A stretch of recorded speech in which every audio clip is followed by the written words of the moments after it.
Certification Partner. Financial aid is available to those who qualify, including VA benefits. This is the News Radio KONP Noon Report. Tom North live from the KONP News Center. Here's a look at what's happening on this Tuesday, June 16th. Port Angeles City Council holding its first public hearing tonight on a proposed 0.1% criminal justice sales tax that would help fund 4 new police officer positions. The tax is tied to House Bill 2015, which provided grant funding for local law enforcement hiring. Earlier this year, the city accepted a grant from the Criminal Justice Training Commission. That covers about 75% of the salaries for the new officers. City staff estimate the proposed sales tax would generate about $510,000 annually beginning next year and could provide a long-term funding source for the city's share of those costs moving forward. Police Chief Brian Smith says the city has already made some significant progress in building out the new positions. If you qualified to get the grant, you also qualify to impose a 0.1% sales tax to fund criminal justice services to include the support of your newly approved and hired police officer positions. That amount of money in today's dollars is about $510,000, and that would add that much revenue. The cost of the officers with what we're getting going into it and the city's contribution, that doesn't make us 100% whole, but it gets us pretty far along. City staff say the sales tax would spread the cost of public safety services among residents, businesses, and visitors who make purchases in Port Angeles, saying the average household would pay about $20 per year under the sales tax option, compared to about $50 annually if the same revenue were raised through a property tax levy. The council is expected to conduct a first reading of the ordinance tonight. They'll continue the public hearing until July 7th before considering final approval. If it is adopted, the tax would take effect next January and revenues restricted by state law to criminal justice purposes. Port of Port Angeles Board of Commissioners begin interviewing 5 candidates this morning for the vacant District 2 Commission seat left open by the resignation of former Commissioner Steve Burke. Current Commissioners Connie Beauvais and Colleen McAleer will conduct the interviews as they work to appoint a replacement to serve the remainder of Burke's term. The applicants are retired forestry executive Tom Swanson, aviation entrepreneur Kelly Kidwell, Port Angeles Chamber of Commerce Executive Director Mark Abshire, Finance Executive Johanna Barty, and local business owner Pamela Swartz. Burke resigned effective May 1st after fellow commissioners moved to censure him over allegations stemming from a Washington state auditor's investigation into financial practices at the Shore Aquatic Center, where he served as the executive director. Burke has denied wrongdoing and noted the allegations remain under review. The City of Sequim welcoming Christopher Goins as its new Public Works Director effective June 8th. Goins succeeding Paul Busich, who retired from the position last Friday. Goins worked for the Alaska Department of Transportation for the past 11 years, most recently serving as regional director, where he was responsible for highways, airports, and ferry terminals. He also served as regional construction engineer, aviation and highway design group chief, and engineering manager. Before his work in Alaska, he worked as an engineer for the city of Albany, Oregon. More news after this. Hello, this is Janine Cardiff with Century 21 Real Estate Center. As we head into summer, many people are thinking about what's next? A new home, a new investment, or a change in pace? Century 21 Real Estate Center is here to help. We're in a change as well. Same team, same local expertise, just a new front door at 1205 East Front Street in Port Angeles. I am Janine Cardiff with Century 21 Real Estate Center. The Olympic Game Farm would like to say hats off to the class of 2026. You have your entire future ahead of you. These next few years will fly by. In the blink of an eye, you'll have careers and maybe a family. You might end up exactly where you dreamed, but some of you will be doing something you never expected. No matter where this journey takes you, remember to be true to yourself. Life is hard, but it will be beautiful. Congratulations, graduates!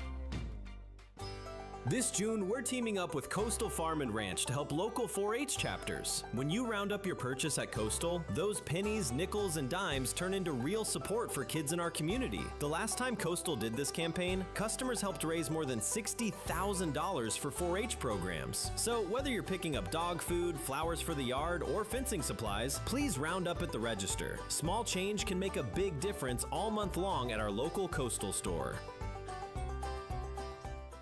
In other news, the law on electric-assisted bikes and who can ride them changing in Washington state as of last week. The law defines more clearly the differences between e-bikes and electric motorcycles.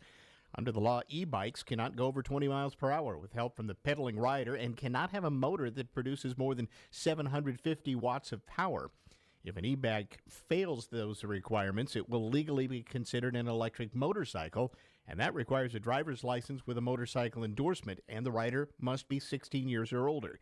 Port Angeles Police Chief Brian Smith tells KONP the law effectively prevents children under 16 from riding high-speed electric models. He said PAPD had not, to his knowledge, had an encounter with anyone under the new law. Class 1 and 2 e-bikes are allowed on the Olympic Discovery Trail, but Class 3 e-bikes, those are the ones that can go up to 28 miles per hour without rider assistance, are not allowed. As of June 11th, if you drive an electric motorcycle without a valid driver's license, you might be subject to criminal or traffic enforcement action. Parents who permit an unauthorized person to operate a vehicle is a misdemeanor offense. Maximum penalties of up to 90 days in jail and a fine of $1,000 or both. Now's the time to apply for free shade trees in the city of Port Angeles' Shade Street Tree program, now in its fourth year. Developed in partnership with community member Paul Forrest, the program has been expanding the city's urban tree canopy by planting new trees in residential areas all around town. Now, as part of the program, city residents can request up to 2 free trees through an online application process. Once approved, the trees will be planted in the public right-of-way, the area typically between the sidewalk and curb near your home. There will be about 90 trees available this fall, including the following: Sky Tower Ginkgo, Persian Ironwood, Starlight Dogwood, and Sterling Silver Linden. The trees will be delivered on October 24th following the city's Arbor Day celebration and planting demonstration. Each tree will arrive ready to plant. Applicants are responsible for planting the trees, watering them weekly during the first 2 summers, plus pruning and any leaf raking that's needed. But you can apply to get a tree through July 31st on the city's website. Washington's assisted living industry is suing the state over a budget decision that delays a scheduled Medicaid reimbursement increase for care facilities. The Washington Healthcare Association and Leading Edge Washington argue lawmakers improperly included the delay in the state budget instead of passing it through separate legislation. The groups say the move will reduce funding for facilities that care for low-income residents and make it harder to recruit and retain caregivers. The 1-year delay is expected to save the state about $21 million, but providers say the loss of matching federal funds raises the total impact to $45 million. The lawsuit asks a judge to restore the reimbursement increase that was set to take effect July 1st. A hearing on that is set for October. More than $11 million in federal disaster aid has been distributed to Washington residents affected by last December's historic flooding. More than 1,200 households received assistance from the Federal Emergency Management Agency, with additional applicants still being processed after the June 10th deadline. The funding helps cover housing repairs, temporary lodging, child care, vehicle replacement, and other recovery expenses. Governor Bob Ferguson praised efforts to connect flood victims with the available aid. Nearly 3,900 homes were damaged during the flooding, which forced more than 100,000 people to evacuate. The Snoqualmie Indian tribe in Washington state is wrapping up a project designed to identify and reduce the effects of drought within the Snoqualmie River Basin. Isabel Charlet has more on that story. The basin, located east of Seattle, is in its 4th consecutive year of drought, and climate change models predict they'll become more common. Matt Bearwald, senior environmental policy analyst for the Snoqualmie tribe, says their analysis shows the river itself is the most impacted by drought. By far, the greatest need is for river ecology in terms of the amount of water that is absent or retimed. When we look at the relative amount of water, the loss of snowpack is just clearly the biggest threat. He says protecting the river's flow, which is impacted by the diminished snowpack, is vital for endangered salmon, other fish, and everything else living in the floodplain. While commercial and residential water users already have measures to ensure their water access, he explains the river itself needs more support. I'm Isabel Charlet. This is News Radio KONP. These days, we are constantly told to be afraid of each other, of our neighbors, our co-workers, and even our family members. That's exactly what the rich and powerful want. I don't want to live in a world which rich and powerful tell us what to do. So let's do things different. Say hi to your bus driver. Shake hands with a neighbor. Thanks to a cannery worker. Say hey to a stranger. Blue Collar, we have each other's backs. BlueCollarUnity.org. Paid for by Firelands Workers Building Community Power.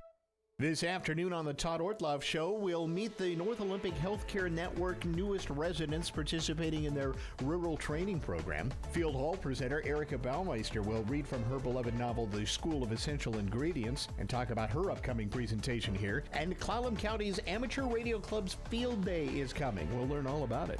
Join us at 1 o'clock Monday through Thursday for the Todd Ortloff Show on KONP, sponsored by Dan Shappy Farmers Insurance. In 1983, Tom and Ida McEwen opened All Weather Heating and Cooling. Their vision for a family-owned and operated business with personalized customer service made them the #1 choice for your heating and cooling needs. In 2014, their daughter Janae and her business partner Dustin Halverson purchased All Weather. In preserving Tom and Ida's vision, customer service is still top priority and your only local authorized carrier dealer. All Weather Heating and Cooling, because everyone calls us. Here's your News Radio KONP forecast, brought to you by All Weather Heating and Cooling. Bright sunshine expected this afternoon with highs around 67. Winds out of the northwest, 15 to 20 miles per hour. Clear skies tonight, lows dip down to about 48. Mainly clear skies tomorrow. High temperatures reach up to 67. Dry with temperatures above average Thursday and Friday and highs in the low 70s. Looking at the long range, 70 Saturday, 71 Sunday, and 74 on Monday. To recap, a high of 67 today, lows level off around 48 tonight, a high of 67 tomorrow. That's a look at your forecast. I'm meteorologist Paul Trombley. Currently 63.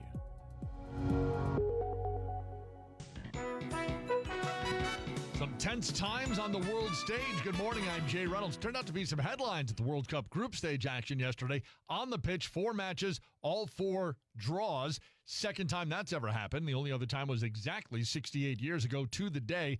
Among the draws, Iran and New Zealand. They finished 2-2 in L.A., and then with the Iran coach saying they're the most repressed team in the tournament, he says immediately following the match, Iran was forced to leave L.A. and the country and return to their base camp more than 2 hours away in Tijuana, Mexico. Baseball last night, quite the night for PCA at Wrigley. Swinging a line drive, base hit, right center field.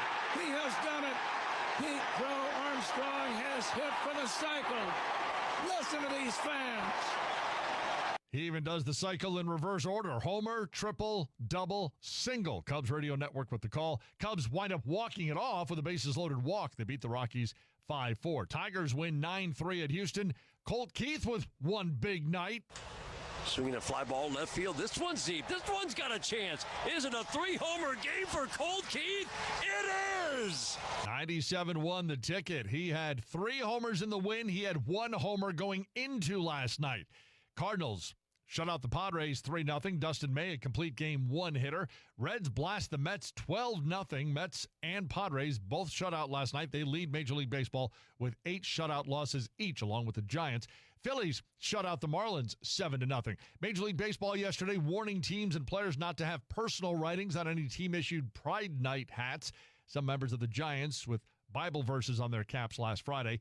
At the College World Series, Texas stays alive with a 14-2 rout of Alabama. Alabama's eliminated. Longhorns played today against Georgia. Bulldogs falling to still unbeaten Oklahoma 4-3.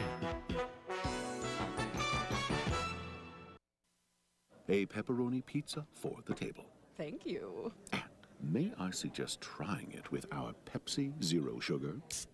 It has just the right amount of sweetness to complement all that cheesy, saucy goodness, while the carbonation and notes of citrus enhance the flavor profile. Simply divine.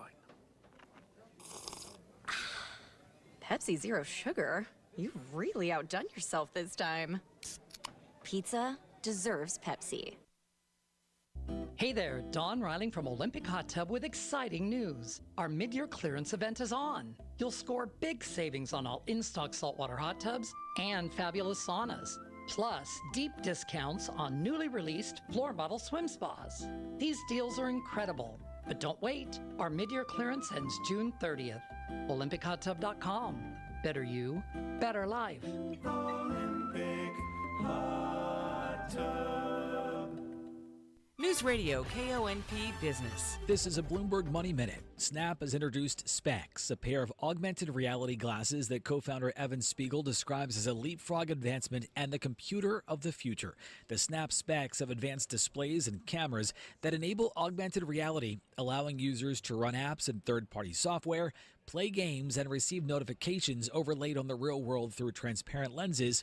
Their cost, $2,195.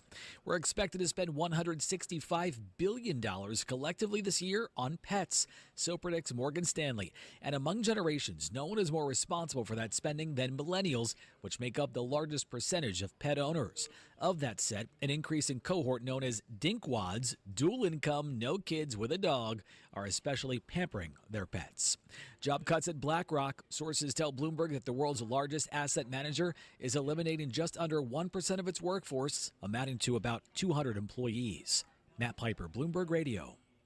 If you hear this when you look outside, but hear this when you look around your house, it's time for new window treatments. Lucky for you, The Blind Store by McCrory has you and your windows covered. The Blind Store turns dingy into dynamite, stale into stunning, all at an affordable price and with expert installation. So if your shutters make you shudder, shop The Blind Store by McCrory in Squim, 360-504-3883. Bad Boy tractors are born from the legendary Bad Boy mowers. From 20 to 35 horsepower, subcompact to midsize, Bad Boy combines power, performance, comfort, and as always, build strength to deliver the workhorse dependability you need to get the job done and done right. Homeowner, landscaper, or rancher, there's a Bad Boy tractor for you to work with an attitude. Leeds Farm Supply and Equipment Sales is your Bad Boy tractor dealer in Squim. Call 360-452-1400 to learn more. ABC Entertainment News. I was going to ask you, Hollander, will you come to my cottage this summer?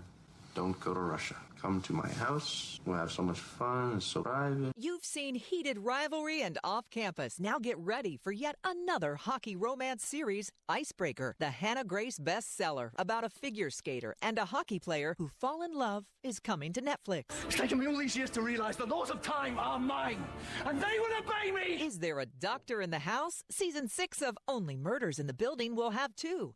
Doctor Who stars David Tennant and Jodie Whittaker have both joined the cast, along with Bridgerton's Nicola Coughlan. But I knew it, I knew you. Taylor Swift's Toy Story 5 song, I Knew It, I Knew You, has debuted on top of the Billboard Hot 100. It's her 15th #1 hit. Only Mariah Carey and the Beatles have had more. Attention must be paid. And Tony winner Laurie Metcalf is 71 today. Michelle Franzen, ABC News. In today's Medical Minute, if you've got kids, well, you've probably dealt with child nosebleeds. About half of children age 5 and older will experience at least one nosebleed, according to experts at the American Medical Association. The nose contains many small, delicate blood vessels along the inside that are easily irritated by dry air, injury, or inflammation. When this happens, it can lead to bleeding. Common causes include allergies, respiratory infections, dry climates, high altitude, nose picking, or inserted objects. To prevent a nosebleed, keep your child's nose moist with saline spray. Use a humidifier, avoid forceful nose blowing, and remind them to keep fingers and objects out of their nostrils. When a bloody nose does happen, have your child sit upright, lean forward, and gently pinch the soft part of the nose for 10 minutes while breathing out of their mouth. Seek emergency care if bleeding lasts more than 30 minutes, if they lose a lot of blood or your child experiences breathing issues or vomiting. With this Medical Minute, I'm Alex Stone. From ABC News, Tech Trends. Google is going after thieves using Google's own AI to try to scam people. A China-based cybercrime network known as Outsider Enterprise allegedly used Google's Gemini AI to build kits. It then sold to crooks who used them to run attacks. The scams involve thousands of phony websites and millions of text messages trying to trick people. The buy now, pay later trend may be heading for video games. Several reports suggest Xbox may be ready to team up with some of the biggest players in the industry, PayPal and Klarna. It could allow users to spread the cost of consoles or even games themselves over several payments without paying any interest. And you can now take to the skies around the world for free. Google Earth has introduced a new flight simulator option. It's pretty bare bones. You basically control everything with the arrow keys on your keyboard, but it'll still let you fly over your house, your job, or just about anywhere on Earth. With Tech Trends, Sherry Preston, ABC News. A Better Life with Dr. Sanjay Gupta. They say consistency is key, but sometimes you just got to switch it up. A new study out of Harvard School of Public Health found that varying your exercise routine could add years to your life. What exercise someone did didn't matter much. What did matter was that all the exercises together worked all the muscle groups in their body. Now, an added benefit to changing things up is they can help you push through the plateau effect. That's when your body gets so efficient at doing something that you actually stop getting better at it. And we know from previous research that specializing in any one sport at a young age can make someone actually more prone to injury. And as experts we talk to point out, even elite athletes switch up things with their workouts, making sure to target strength, cardio, flexibility, balance, and doing that every single week. I'm Dr. Sanjay Gupta, helping you live a better life. When you've got real work to do, Metal Supermarkets will help you get it done fast. With a huge variety of metals in stock, we can help no matter what job comes your way. And we cut to size, because just like taxes and BS, we think metal is better when cut. Metal Supermarkets, the convenient stores for metal. Find a store or shop online at metalsupermarkets.com. From the FIFA World Cup to competitive business environments, grand ambitions lead to game-changing achievements. At Bank of America, we're there to support businesses at every step, providing insights and expertise to help you gain an edge. He shoots, he scores! What would you like the power to do? Explore winning business solutions at BofA.com/gamechangers. Bank of America, official bank of the FIFA World Cup 2026.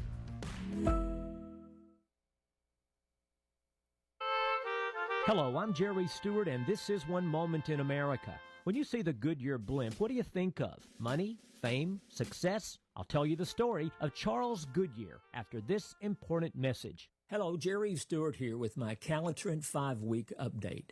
Before beginning my Calitrin adventure, I was regularly taking pain medicine, mostly for my arthritis. I was always watching for my next dose, and now, with the Calitrin, I wake up without the pain. So what about you? Are you tired of weight loss programs that don't work? Weary of pain relievers that don't relieve? Me too. Now, with Calitrin, I just follow the plan, and it is working. I feel my old self again, healing, energetic, and a much better attitude. How about joining my wife Kelly and me in our quest for a better health? Go now to toploss.com to get your own supply to start a better life. That's toploss.com or call 833-TOP-LOSS. Come join us. Better health is on its way. In 1834, rubber had been discovered and was being used somewhat, but it had one severe drawback. It could not withstand extreme temperatures. Heat melted it, and cold cracked it. So Charles Goodyear set out to somehow invent a solution. He worked tirelessly from 1834 until 1844 when his patent for a process called vulcanization was approved. So Goodyear became a great success and lived happily ever after, right? Wrong. Goodyear was so deep in debt he had to sell his amazing invented process just to stay out of debtor's prison. And when he died in 1860, he was penniless. Wow. I'm Jerry Stewart, and that was One Moment in America. Meet Jean. She calls Lavender Meadows in Sequim home. It's the kind of place where mornings feel unhurried, neighbors know your name, and life is meant to be enjoyed. It's just the camaraderie. We have potlucks here, we have Thanksgiving here. I've made some very nice friends, and it's just a nice atmosphere. Come home to Lavender Meadows in Sequim. Visit lavendermeadowsmhc.com to learn more. This afternoon on the Todd Ortloff Show, we'll meet the North Olympic Healthcare Network newest residents participating in their rural training program. Field Hall presenter Erica Baumeister will read from her beloved novel, The School of Essential Ingredients, and talk about her upcoming presentation here. And Clallam County's Amateur Radio Club's Field Day is coming. We'll learn all about it. Join us at 1 o'clock Monday through Thursday for the Todd Ortloff Show on KONP, sponsored by Dan Shappy Farmers Insurance. I am an American veteran. I'm proud to have served this country. Helping veterans is something all Americans can participate in, and it's as simple as donating an old car that you have sitting around. When you call the Veteran Car Donation Program, they'll explain how their program works, and then arrange a time they can come and pick up your vehicle for free. Running or not, it doesn't matter. They take cars, trucks, motorcycles, or vans. Show your support by donating your car and get a tax deduction in the process. Call the Veteran Car Donation Program right now. They'll come and pick your car up for free, and you'll get a tax deduction in the process. Call the number we're about to give you right now. Thank you, and God bless America. Call 800-927-9819, 800-927-9819, 800-927-9819. Call right now, 800-927-9819. Breaking news at Town Hall. I'm Bob Agnew in Washington. Republican Governor Mike DeWine today said that his state should abolish the death penalty. I no longer believe the death penalty is a deterrent to murder. The moral justification I had for voting for the death penalty simply no longer exists. DeWine has repeatedly postponed scheduled executions in the state over his 7 years as governor. With a deal to reopen the Strait of Hormuz, how long now before fuel prices come down? Questions remain about when a fifth of the world's crude oil will start flowing again. We've been in this situation before where there's a deal that may be imminent, but then it falls apart. Gas Buddy analyst Patrick DeHaan. It's still too early to say the coast is clear. Bryce Borton was at the gas pump in Columbus, Ohio, where price drops in the oil market have yet to reach consumers. It's definitely hitting the pocketbook, and it's obviously hitting, the price of groceries and everything else as well. Oil producers that throttled back will need time, and Lloyd's analyst Richard Mead says the shipping sector is not rushing back to the Strait of Hormuz. Capital Economics estimates that by September, energy flows will reach 80% of pre-war levels. I'm Jennifer King. On Wall Street, it's a mixed bag. The Dow Jones Industrial Average doing quite well. It's up 408 points. The NASDAQ is down 181. The FBI's released a report on the arrests of suspects who tried to attack the White House over the weekend. FBI Director Kash Patel says multiple arrests were made by the agency as it disrupted planned attacks targeting the White House UFC show. The nature of the potential threat has not been disclosed. Additional details are expected to be revealed once charges are unsealed. A law enforcement official familiar with the matter says 5 people have been arrested from states including Ohio, Missouri, and California. The official spoke to the AP on condition of anonymity to discuss information not yet public. The Secret Service says it worked around the clock to identify those responsible and hold them accountable. Haya Panchwani, Washington. More at townhall.com. Eczema, eczema, eczema. So many ads for eczema products. But those fancy TV ads don't mention that those prescription products can cost thousands of dollars. There's a smarter way. It's Exoderm for eczema and dermatitis. Exoderm costs less than $20. Yep, less than $20. You don't need a prescription, and it's available on the first aid aisle of your local store. Exoderm contains the #1 doctor-recommended ingredient in a clean, hypoallergenic cream with no harsh additives or nasty chemicals. Exoderm, fast, effective relief from the itching and inflammation of eczema. This stuff really does work. Take back control. Heal eczema flares with soothing Exoderm Flare Control Cream. It's on the first aid aisle of your local drugstore, supermarket, and at Target and Walmart too. Exoderm for eczema. Now that's smart. The Knicks planning a major parade this week, a ticker tape parade to be precise. Correspondent Julie Walker has more. The Knicks NBA Finals win celebration continues with a ticker tape parade up the Canyon of Heroes Thursday, starting at 10 a.m., and Mayor Mamdani couldn't be more excited. It may well be the largest parade in New York City history, and I think that speaks to what this team means to this city. He had the Knicks in 5, and that's just what they did, beating the Spurs Saturday night 94-90. 53 years of waiting. It speaks to 26 years since the last time we were in the finals. The Knicks won in 73, but did not have a ticker tape parade. This will be the first ticker tape parade in New York Knicks history. The parade goes from Battery Park to City Hall, where a ceremony will take place. Julie Walker, New York. International crude oil prices on the way down amid the prospects of an end to the war with Iran, off about $4 a barrel. Breaking news and analysis at townhall.com. Watch out for some contaminated Alfredo sauce. Federal health officials have issued a recall for Alfredo sauce distributed to dozens of U.S. states by a supplier because of potential salmonella contamination. The U.S. Food and Drug Administration said in an enforcement report that the sauce was voluntarily recalled by the supplier because it contained a dry milk powder ingredient that was possibly contaminated with salmonella. The FDA said the Coffee Connection Company Incorporated, based in Lebanon, Tennessee, voluntarily recalled the sauce. Keith Peters reporting. Pizza Hut will be sold for $2.7 billion by its parent company, Yum Brands. Pizza Hut has been squeezed in recent years by the growth of DoorDash, Uber Eats, and other restaurant delivery companies that market access to a slew of cuisine besides just pizza. You'll find more on these stories at townhall.com. This is the News Radio KONP Noon Report. Town North Live from the KONP News Center. Here's a look at what's happening on this Tuesday, June 16th. Port Angeles City Council holding its first public hearing tonight on a proposed 0.1% criminal justice sales tax that would help fund 4 new police officer positions. The tax is tied to House Bill 2015, which provided grant funding for local law enforcement hiring.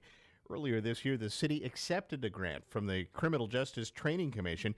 That covers about 75% of the salaries for the new officers. City staff estimate the proposed sales tax would generate about $510,000 annually beginning next year and could provide a long-term funding source for the city's share of those costs moving forward.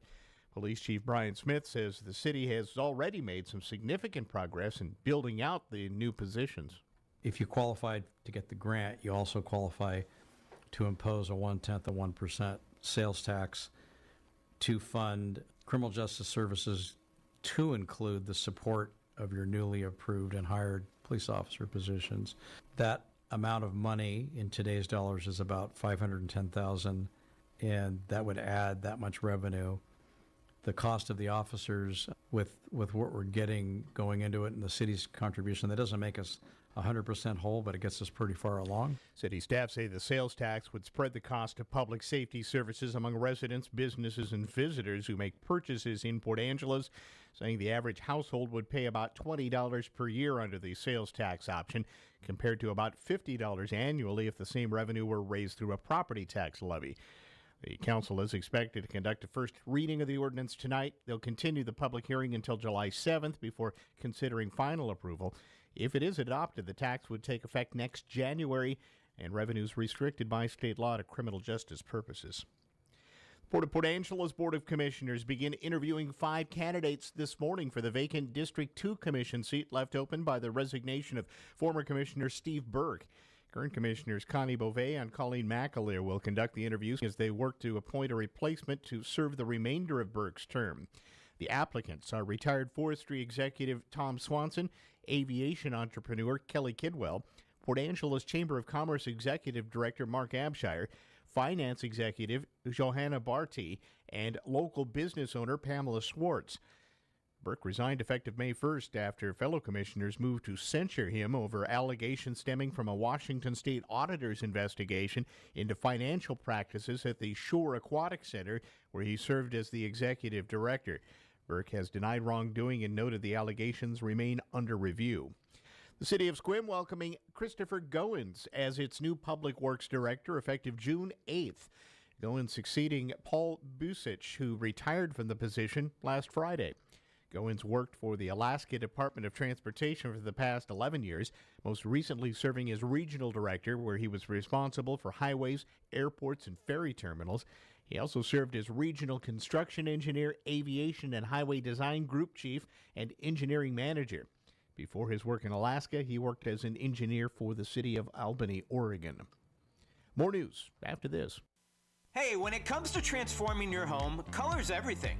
And at Angel's Milk and Hartnagel's, your favorite employee-owned stores, we've got the expertise and the perfect paint to bring your vision to life. At our stores, you'll find dedicated paint specialists ready to help you choose the right paint, stain, or coating to beautify and protect any surface. Whether it's walls, decks, cabinets, or fences, we've got the knowledge to make sure your project shines. Are you not sure which sheen to use? Need precise color matching? Or do you want to prep like a pro so every stroke sticks and lasts? No worries. From expert application tips to the best brushes and rollers, we'll set you up for success without wasting a single drop. And because paint quality matters, we proudly stock Rada and Sherwin-Williams crafted Best Look paint. Painting is one of the easiest DIY projects you can tackle, so let's make yours a masterpiece. Visit lumbertraders.com for more info, and as always, we deeply appreciate you for shopping local and employee-owned. Hi, this is John Holm, President of Tri-State Roofing, your local and family-owned company covering the entire Olympic Peninsula area. The difference with Tri-State Roofing is we separate ourselves with the quality of products we offer, customer service, including an A-plus rating with the BBB, solid safety plans, and the best labor guarantees around. Call 360-208-2222. Tri-State Roofing, we got you covered. This is the News Radio.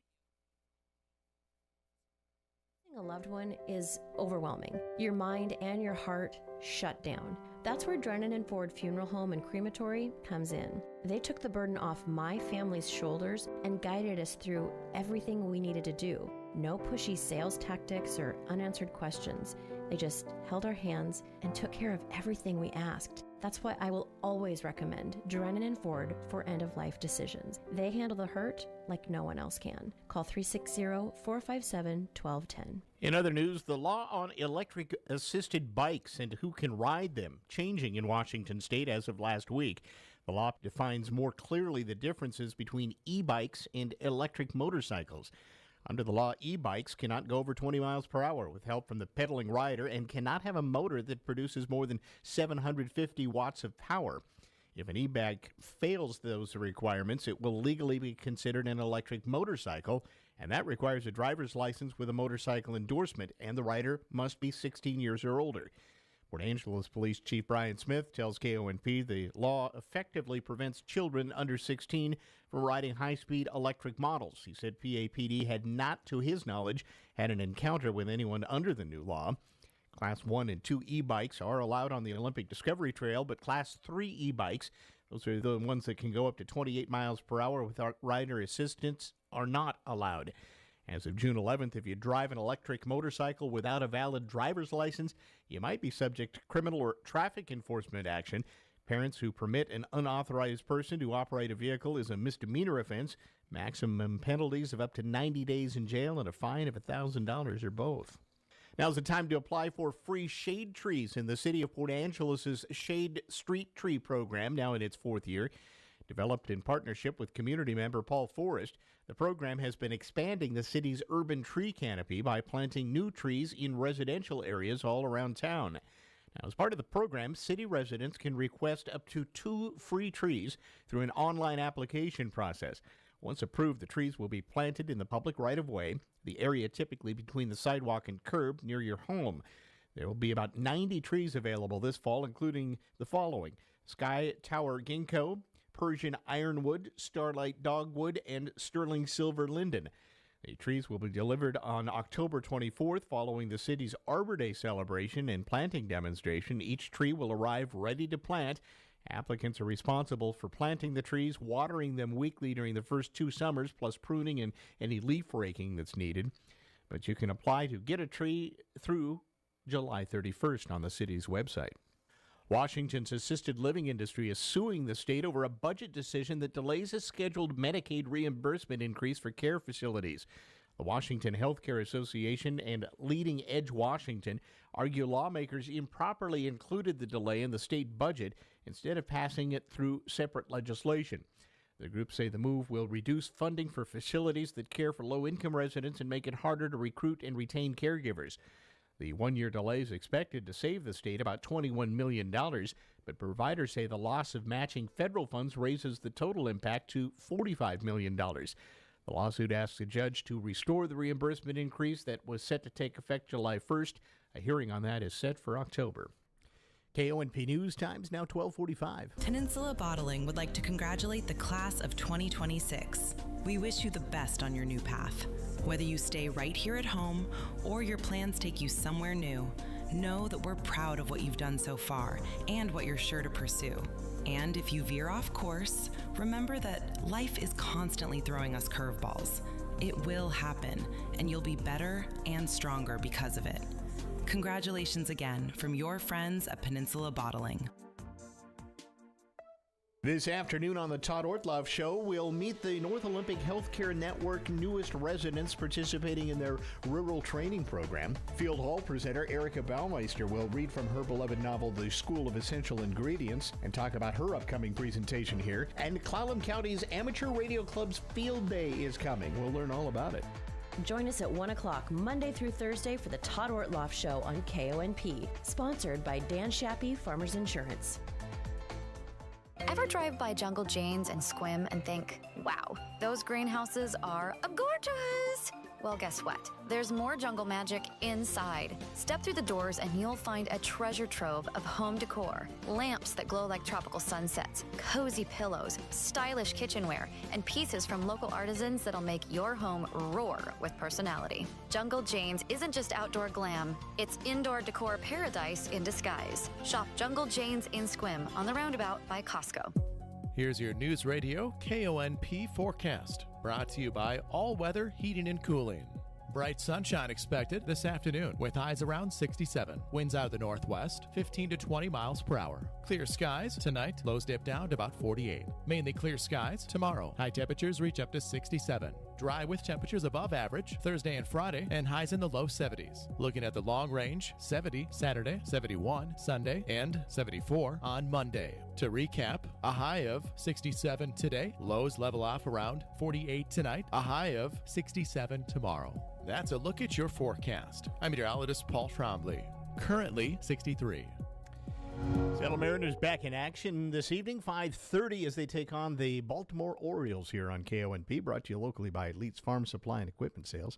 Now with the rest of the sports, here's Robert Workman. Baseball Monday, Dustin May went the distance on a one-hitter as the Cardinals handcuffed the Padres 3-0. May set down the first 18 batters in a row before issuing a leadoff walk to Fernando Tatis Jr. in the 7th. 2 batters later, Manny Machado singled, but that was it. Oh, 100%. Yeah, I felt great. It was a good outing, great defense, great team win. 9 strikeouts, and May just missed a Maddox, throwing 101 pitches. Phillies shut out the Marlins 7-0 behind Zach Wheeler and the Fortunes, a combined 5-hitter. Reds routed the Mets 12-0. Chase Burns and the Smithers scattered 6 hits. Eugenio Suarez homered twice and drove in 6. Nick Kurtz went deep twice to drive in 5, leading the A's to an 11-2 plundering of the Pirates. Tigers pounced on the Astros 9-3. Colt Keith 3 taters and 6 ribs. Nationals nailed the Royals. Dylan Cruz capped a 5-run 5th with a 3-run jack. Cubs scored twice in the bottom of the 9th to edge the Rockies. Wins for the Dodgers, Diamondbacks, and Twins. World Cup Monday, Cape Verde held Spain to a stunning scoreless draw in Atlanta. 40-year-old keeper Vozinho made 7 saves as the defending European champions took an incredible 27 shots. Belgium tied Egypt 1-1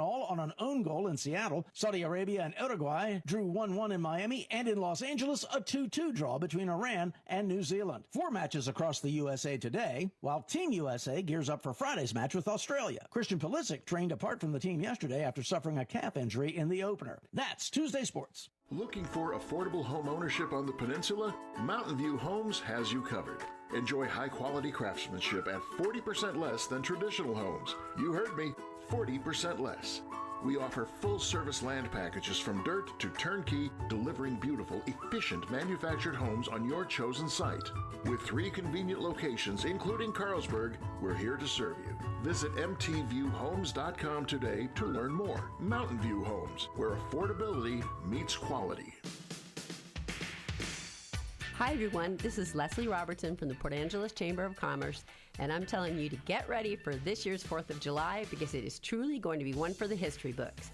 We have a day full of festivities, including our apple pie baking contest, a hot dog eating contest, cornhole tournament, lawn demo derby, and of course the Kids Zone at Port Angeles City Pier. This year's parade, sponsored by Kitsap Bank and produced by Lambert Consulting, has an extra special theme celebrating the 250th anniversary of the United States of America.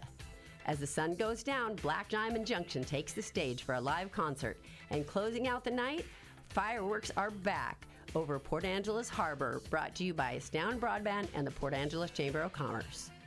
For information about these events or your parade application, please visit our website at portangeles.org. Once again, get your parade applications in as soon as you can at portangeles.org. News Radio KONP Business. This is a Bloomberg Money Minute. Many of us are dipping into the 401k. A record 6% of participants in 401k plans administered by Vanguard Group made hardship withdrawals last year, with about 2/3 of the funds used to avoid home foreclosure or eviction or to cover medical expenses. Roughly half of participants who tapped their accounts in 2025 did so more than once. The transactions often come at a high cost for savers younger than 59.5, who generally face a 10% penalty on top of income taxes for money taken from traditional tax-deferred accounts. Novo Nordisk plans to submit an oral version of its popular Wegovy weight loss drug for approval in China. And making a big comeback this year, frozen yogurt. Researcher Circana says servings of Froyo, which peaked in the late 1980s, have jumped 26% in the last year. Some companies are winning over Gen Z with artisanal toppings like Italian-made pistachio sauce, vibey stores for hanging out, and a pitch that Froyo is a healthy-ish treat. Matt Piper, Bloomberg Radio. Hi, this is Jack Gray from Angeles Furniture. We're turning 107 this year, and we want to thank you for helping us get there. We're celebrating with big sales and big giveaways. We have 4 drawings you can enter. We have a $2,000 in-store credit, a Sealy Posturepedic mattress, a stressless recliner, and a beautiful solid wood Amish bar and stools. That's $10,000 in giveaways. We're here because of customers, and this is our chance to show you just how much we appreciate your loyalty. Hi, I'm Dr. Colin Wolfslegel, a gastroenterologist at Olympic Medical Center. We're seeing incredible advances in how we treat digestive issues using therapeutic endoscopy, often avoiding the need for traditional surgery. Join me for a free presentation on Thursday, June 18th at 5:30 p.m. in Seasons Cafe at Olympic Memorial Hospital. We'll cover everything from routine screenings to these new therapeutic approaches. Get all the details at olympicmedical.org/healthmatters. News Radio KONP, traffic and roads. All right, let's head up to Clallam Transit Dispatch Center, and that's where Steve's standing by watching the roads this noon hour for us. Good afternoon, Steve. Yeah, busy afternoon pretty much over the entire peninsula. It's not just us. If you're in Port Angeles, you're going to find a lot of slowdowns through downtown Port Angeles as the crews continue to tear out curbing to replace curbing at the crosswalks in the center lanes there. One-lane traffic through the downtown and very narrow. That is causing quite a bit of backup through the area. So just be aware of that if you're headed to downtown Port Angeles. If you're on 101 between the two cities, no real issues there. Busy out on the highway, but traffic is moving along pretty smoothly. Beyond the Squim area right now, Hood Canal Bridge is good to go with no scheduled marine openings. State ferries and other ferries are having some issues out there. Little delays on most of them because of the low tidal conditions. Also high winds. Some of the fast ferries, the foot ferries and stuff have been canceled today. It's just rough water out there, so just plan ahead if you're going to be headed across the water over to the Seattle area. If you're headed out to the west end, roads are in good shape all the way out to the Forks area. fair amount of traffic out there. It is moving along at the speed limit, but definitely windy out in that direction as well. So everybody take care, enjoy your afternoon, and be safe. This is Steve reporting live from Clallam Transit for KONP. Thank you, Steve. Your forecast does call for breezy conditions and sunshine the rest of the day today. Upper 60s to about 70 for the highs today. Those west winds gusting to 35 miles per hour the rest of the afternoon and into tonight, where the breezy conditions will continue. Clear skies and a low near 50, and then tomorrow, sunny and light winds. Highs near 70. Mostly clear Wednesday night. Lows in the upper 40s to mid-50s and light winds. And Thursday, back to some more sunshine and highs in the low to mid-70s.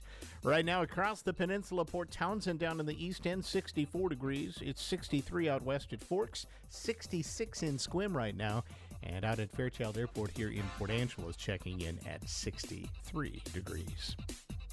Well, after an embryo mix-up at a fertility clinic, a Florida couple will keep custody of their 6-month-old daughter. And they have now reached an agreement with the baby's biological parents as well. ABC's Lionel Moyes has more on this. According to court documents, Tiffany Score and Stephen Mills will keep permanent custody of their daughter Shay after reaching an agreement with the baby's biological parents. The couple discovering they weren't genetically related to Shay after giving birth to the little girl who was not white. The couple went through IVF with an Orlando clinic, implanting what they thought was one of their embryos. Genetic tests ultimately confirmed they were not Shay's parents. Food for thought. Each year, about 8 or 9 people die in weightlifting accidents while at the gym. Also, each year, about 1 person dies while eating a donut. Life's about the choices you make. Educate yourself. Or not. Kim Commander's Consumer Tech Minute next. Fox just spent $22 billion, and not on a single show you'll actually watch. They purchased Roku, the little box more than 100 million households stare at before they pick out anything to watch. I'm Kim Commando for ExpressVPN. Every time you go online, you're tracked. Keep your activity private and secure right now. Get 4 extra months at expressvpn.com/Kim. The screen is the prize, not the content. Within a year, that Roku home screen turns into a Fox billboard. Tubi front and center, every recommendation nudging you towards Fox. You see, the real currency isn't your eyeballs, it's your data, what you watch, when, and for how long. So do this today. On your Roku, get into your settings and flip on Limit Ad Tracking. And while you're there, shut off Smart TV Experience too. Lock it down before Fox redecorates your living room, because they didn't buy a streaming company. They bought the remote possibility of owning you. And join a million folks who get my free newsletter every single morning. It takes just 5 minutes to be tech ahead at getkim.com. Imagine printing out your entire internet browsing history, every place that you've been, every search that you made, and then signing your name to it, and then hanging it right on your front door for everyone to see. Sounds crazy, right? But let me tell you something. Unless you're using a VPN, your internet provider can see a lot more about your online activities than you even think about. Every site you visit, every search you run, and purchases you consider. Even in private browsing mode, your internet provider can track what you do online. That's why I want you to check out ExpressVPN.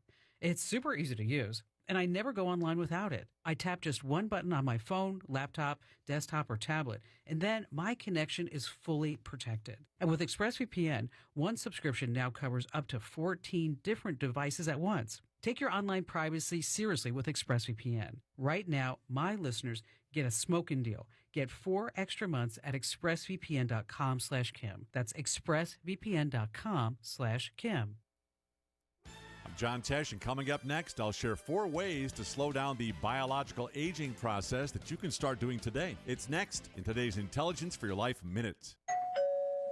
Hey, Jen, you ready for a girls' night in? Absolutely. What's on the agenda? Oh, a little wine, a little JTV. Jewelry television? I've never shopped on TV. Are you kidding? You're missing out on amazing jewelry. Gold, pearls, lab-grown diamonds, and totally affordable. And right now, new customers get $25 off their first purchase of $50 or more when you shop on TV or at jtv.com. 25 off? Why are we standing here? You turn on the TV. I'll grab my tablet. We now know our DNA is only responsible for about 1/3 of how well we are aging. The other 2/3 is all down to lifestyle. So here are a few ways to slow down the biological aging process. This comes from cardiologists at Columbia University. First, eat less sugar and more vegetables, because what we eat can make a difference of 13 years in biological aging. And then, focus on your blood pressure. High blood pressure can age you 12 years or more. It can even cause wrinkles and other visual signs of aging.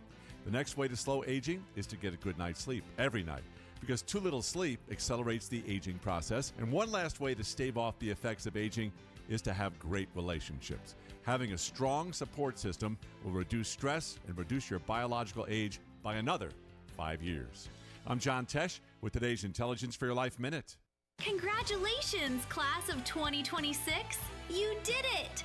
You survived group projects, pop quizzes, and at least one class where nobody knew what was going on. Now you've got a diploma, a future ahead of you, and your own laundry to do.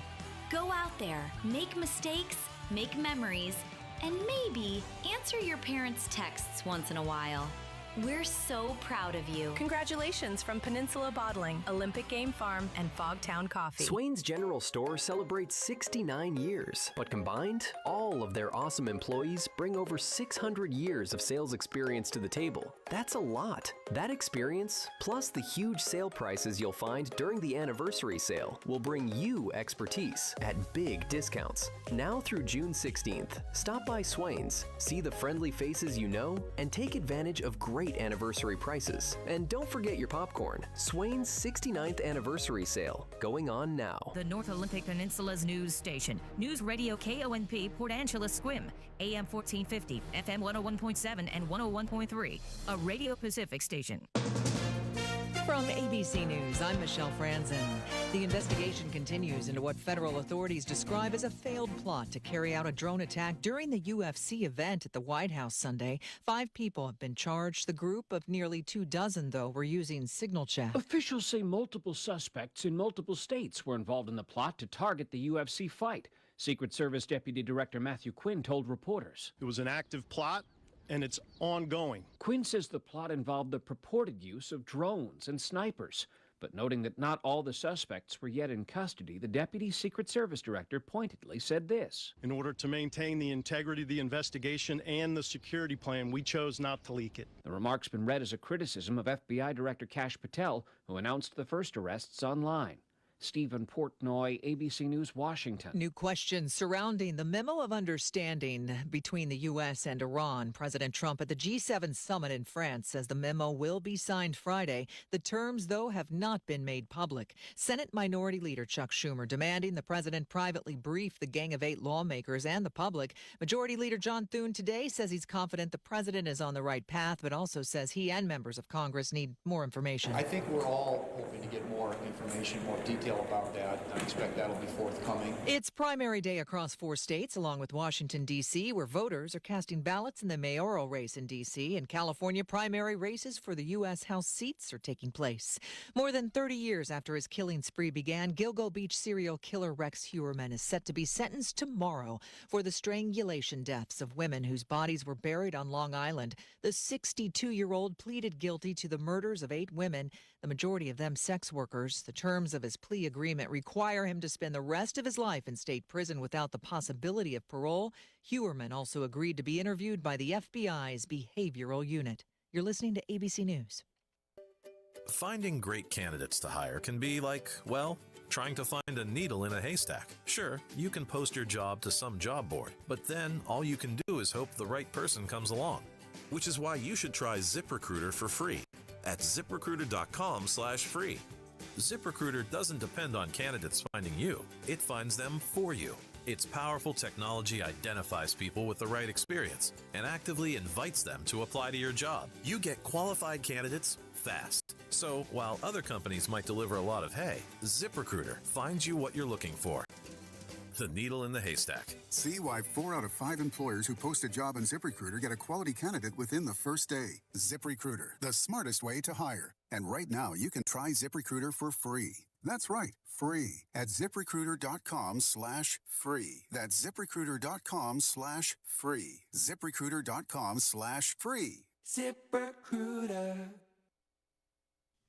In Southern California, fire crews are battling a wildfire in Riverside County during a week of triple-digit temperatures. The Shore Fire has charred at least 2,600 acres so far. ABC's Alex Stone is along the fire line. They've got about 25% about quarter of this fire contained. Still, there are evacuation orders that are in place around here, but firefighters are telling us that they feel like they've made a lot of progress, that they are letting it burn up in the hills. They did what they call backfire operations, where fire meets fire, which actually helps fight the fire because it burns up land for the fire to come down on.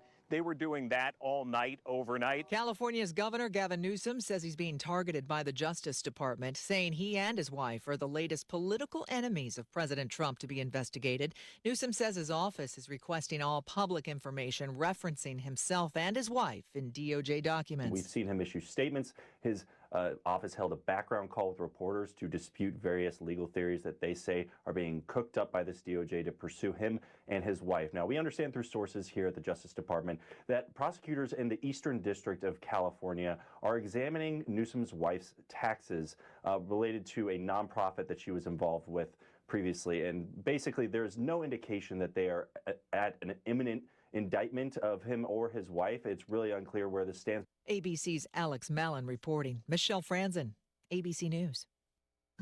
Enjoy all the colors of the season with help from Airport Garden Center. It's a great time to refresh your garden beds and build those hanging baskets. It's true, quality plants start with quality soil, and right now at Airport Garden Center, buy 3 bags of soil and get the 4th bag free. Choose from G&B Organic Standard Planting Mix or Harvest Supreme and boost your bloom. Standard Planting Mix is great for in-ground planting projects, including planting, amending, mulching, or seed cover, while G&B Harvest Supreme improves a variety of soils for vegetable gardens or flower beds. Choose quality soil from Airport Garden Center and save with a buy 3 get 1 free sale on now. Come in and save on bags of G&B organic soil, plus our garden experts can help jumpstart your garden bloom with free advice. Airport Garden Center, planting knowledge, growing gardeners since 1977.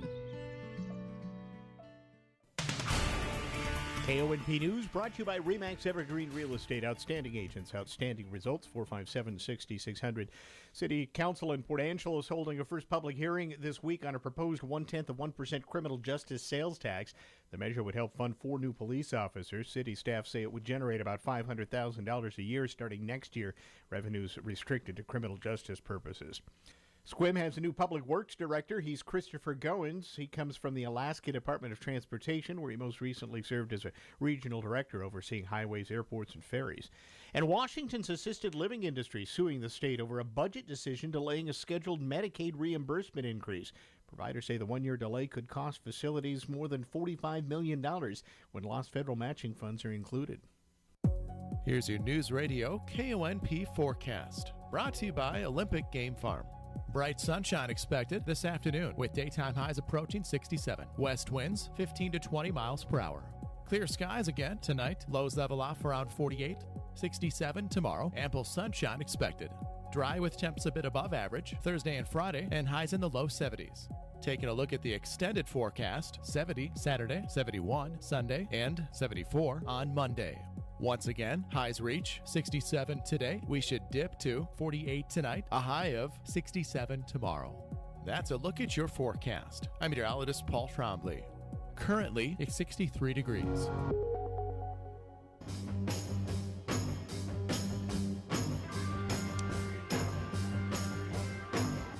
It's the Todd Ortloff Show on News Radio KONP. Now, here's Todd.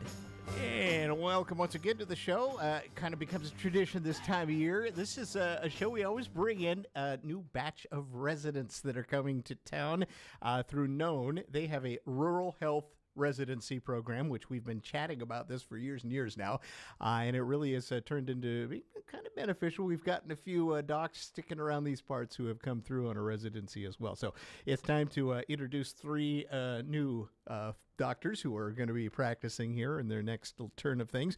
But first, we'll talk with Michael Waters, who's from Known, who's kind of taken over this program the last couple of years. Michael, good to see you again. Good to see you here, Todd. So for those who know nothing about this, maybe you can give a little of the history of this. A little of the background. So we started in 2017 Dr. Epstein, longtime community physician, got the program going. The residents spend a first year over at Swedish in Seattle, and then they come out to Port Angeles for their second and third year of training. When they're done with that, they're fully fledged family medicine physicians and go off to serve largely rural communities. We've been fortunate to have a large number of them stay in the community. Currently, 5 of our 14 graduates are practicing on the peninsula. Majority of those at North Olympic Healthcare Network. One of them is at Jamestown. But we're excited next year, actually, one of our current about-to-graduate residents will be going to OMC, so kind of spreading the wealth out through the community. That was kind of part of the plan behind this setup as well. I know, talking with Dr. Epstein so many years ago. No, definitely. Let's put this in place as an option. Let people get a little taste of it, what it's like to actually be in a community like this. No, definitely. I mean, we're really gearing our graduates up to be able to do full spectrum rural practice if they want to, and some of them choose different routes. But we've had people go all over from Alaska to Arizona, and then obviously a goal was to hopefully bring doctors to this community, and that's definitely been panning out. We've got a new crop here. So, in bigger picture of things, I mean, it's always been a challenge to get, first of all, people to specialize in just becoming family practitioners anymore. Mm-hmm. That's challenge one. Has that changed much in the world of med students now? It's still a struggle, actually. I mean, the reimbursement is less. So a lot of folks that ultimately do go in this path really have a heart for serving others in their community. We're hoping over time to realign those incentives, make it easier to make this choice, because I mean, honestly, there's big loan burdens. There's things that make it tough when you're looking at this job versus that. But we feel really fortunate with the residents we've had join our program. The other part of this, too, is that typically you think about rural medicine. This is kind of one of those I'm going to have to hang my shingle and run my own practice sort of job. And that can be daunting for people to think, and realizing that there now are options. You could come to an organization and practice in a rural setting, but not have to be the business savvy doctor, so to speak. Yeah, no, there's not really these days. There's not too much of that old model. There's sort of a newer version called the direct primary care, but no, there's definitely organizations you can join, and you don't have to run the business. You can just do the medicine part. Right, and you get to meet up with some cool folks that are established around these parts, kind of like living here, right? I would say so, yeah. So, what's the best part from your side of it? And then we're going to talk with these guys when you bring these folks in every year. Yeah, so this is my job, about to launch into my second year, though I've been working with the residents since 2017, 2018, but second year as program director. We get some really talented and passionate residents, and seeing them grow, especially over the second and third year here to become ready to launch, is just an exciting process. One of my recent residents I've been training to learn vasectomy, a rather difficult skill. In the clinic recently, he got called in to help with a difficult case with some of our other attending providers and was able to sort of save the day. So just seeing them grow and progress and get ready to launch out there and go really serve their communities of the future is super exciting. Right. All right. These are folks that are right at the end of their whole training. I mean, this is being a doctor is being a doctor pretty much at this point. I mean, so all these folks with us here today, they've completed medical school. They are physicians. They've already done one of their years of residency. Now they got 2 more to go. But no, they are physicians. It's just that final piece of training that allows them to call themselves family medicine physicians. It's also helpful for your clinic, too. I mean, you're getting some staff that helps out. You just alluded to it. I mean, there's sometimes some folks to help out when things get to crunch time. Yeah, we've got 4 physicians on our current team that went through the program. So very much so, they're helping meet our mission. All right. You want to introduce these guys, or do you want me to? Sure, I can introduce them. So starting just to my right here, we've got Dr. Adam Casey, goes by Allo. And we got Dr. Alex Seuss and Dr. Sage Arvila. All right. We're going to talk to each of them. Allo, should I call you that? Yeah. All right. Or should I just call you Dr. Casey? Because I feel like I need to say it that way, too. I go by all equally. All right. Tell us a bit about you, where you're from and how you kind of got into this. Oh, my gosh. I did a lot of moving around, but primarily from rural Oklahoma, Texas. Both sides of my family are from those areas, and I spent a lot of time growing up in those places. So, but went to med school. I had a interesting med school experience. It was kind of split into 2 different locations. So I spent my first year in Phoenix, and then my other 3 years in Brooklyn, New York. Interesting. Yeah. How did that happen? I got to ask. I mean, it's the way that geography the program is built. Yeah, okay. Yeah, so you do 1 of your years there in Phoenix, and then you spend your other 3 years in another place. Right, and you just happened to land in Brooklyn. Just happened. Yeah. Very good. Rural medicine. You already talked about it. You come from a rural community, it sounds like, somewhat. So does that kind of play into your decision to maybe take this on as a final couple of years? Definitely, yeah.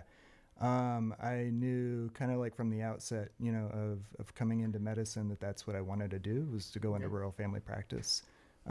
So yeah, I've been thinking about this for a long time. There is a big challenge with this, though, and you know, going into a specialty rather than as family practitioner. I mean, there's loan burdens. I mean, there's some real life stuff you have to kind of weigh out. Take us through that part of the mental process, I guess, as you're finishing up. Gosh, yeah. I mean, I don't know. Coming from, I come from a family of blue collar workers. And I'm one of the first people to graduate from college, coming from my family. So, you know, kind of like the prospects for me at that time, I knew that, you know, I wanted to get out and see more of the world. But I wasn't, you know, I wasn't necessarily thinking medicine, you know, whenever I first started this journey, but it kind of came to me over time that this is something that I wanted to do. All right, that was my next question. Did you always want to be a doctor? No. I got my undergraduate degree in cultural and linguistic anthropology. Now that's a big switch. Yeah. So how did you get from that to going to med school? Well, I knew, you know, when I was growing up, I was always interested in archaeology, anthropology. Those were always, you know, something I always had my head in a book. But then I got to college and I started to do those things. And while I thought it was really interesting, I knew that I wouldn't want to be in academics my whole life, specifically doing those things. Mm-hmm. So whenever I got to thinking, well, what do I want to do? Family medicine, eventually, you know, it became apparent that kind of the intersection of culture and helping people and learning more about the natural world that we live in, you know, family medicine was kind of at the intersection of all of those things. All right. Had you ever heard of Port Angeles, Washington before this? I had not, honestly. So I did my undergraduate training here in the Pacific Northwest, down in Portland. Okay. But yeah, I come up to Bainbridge a couple of times to visit some folks in Seattle, and I did some guiding actually up in the North Cascades. So I used to be a wilderness guide. But you didn't get this far west. No, didn't get this far west. No. Well, welcome. Thank you. That's great. All right, let's go next to you, and that's Alex Sosus. I guess same question. How did you get started in all of this? Tell us your backstory.